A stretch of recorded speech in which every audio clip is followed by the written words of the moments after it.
Hi, awesome Admirals. This is Mrs. Lindley, and I thought I would add to your day by doing a read aloud. And I'm going to read my own book called Rosie's Regret. All right, here we go. Rosie's Regret by Amy Lindley. Rosie spent all day getting ready for her extra special birthday party. She had waited 4 years for this birthday, and today was her big day. She had patiently watched as her mother, father, grandma, grandpa, aunts, cousins, and friends all had their birthdays. And now, finally, today was her special day. Rosie carefully placed all the matching cups and napkins on the table, which sat outside on a warm October afternoon. All her outdoor toys were placed in the yard for her guests to play with, including her red crawl-through tunnel. She waited ever so patiently for her guests to arrive. Sarah was the first guest to appear, and Rosie was so excited to see her best friend.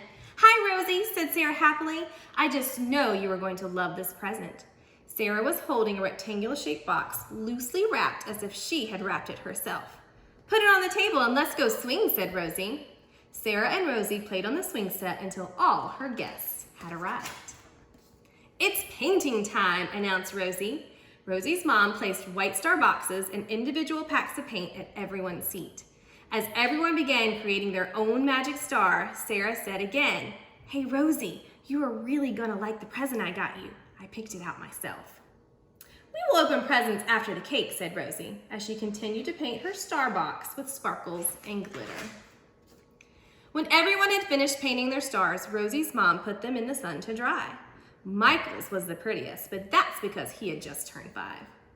"Okay, come stand around the cake table," directed Rosie's mom. "Rosie, you stand on the chair so you can blow out your candles." Rosie climbed up the wooden chair, excited to see her brightly decorated cake. The sound of everyone singing was so overwhelming that Rosie blew out her candles before the song was finished.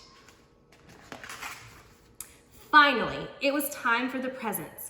Sarah, Michael, Jalen, and Shelby all gathered around Rosie's chair while she opened the first gift. It was a brand new doll from Shelby. "Thank you, Shelby," said Rosie. Rosie continued to open her presents until she finally got to Sarah's rectangle-shaped box. Rosie slowly peeled the glossy striped paper away, revealing a Candy World board game. "Aw, man, I already have this," declared Rosie. Sarah's joyous face turned upside down and a tear began to form in her eye. "Rosie," said her mother sternly, but it was too late. Sarah's feelings were already hurt. Later that night, after all her guests had departed and everything except the balloons had been put away, Rosie asked her mom what she should do to make Sarah feel better. "Rosie, you should have smiled and said thank you, even though you already have the game.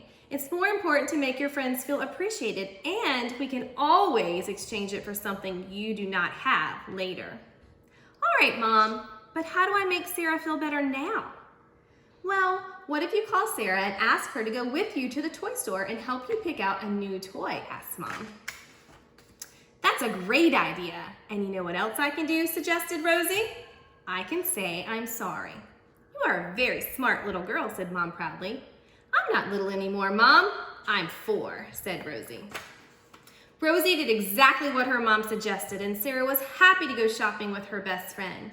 "I was upset, but when you said that you were sorry, it made me feel better," said Sarah, as they both galloped down the doll aisle.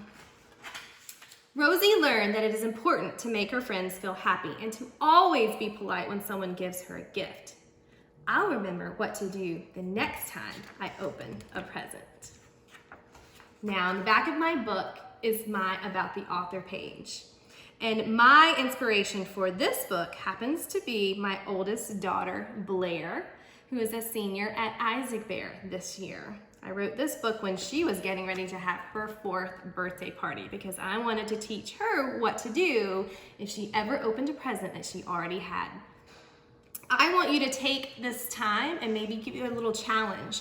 I challenge you guys to be creative, become authors just like Mrs. Lindley, and write your own books. I look forward to hearing what you've created.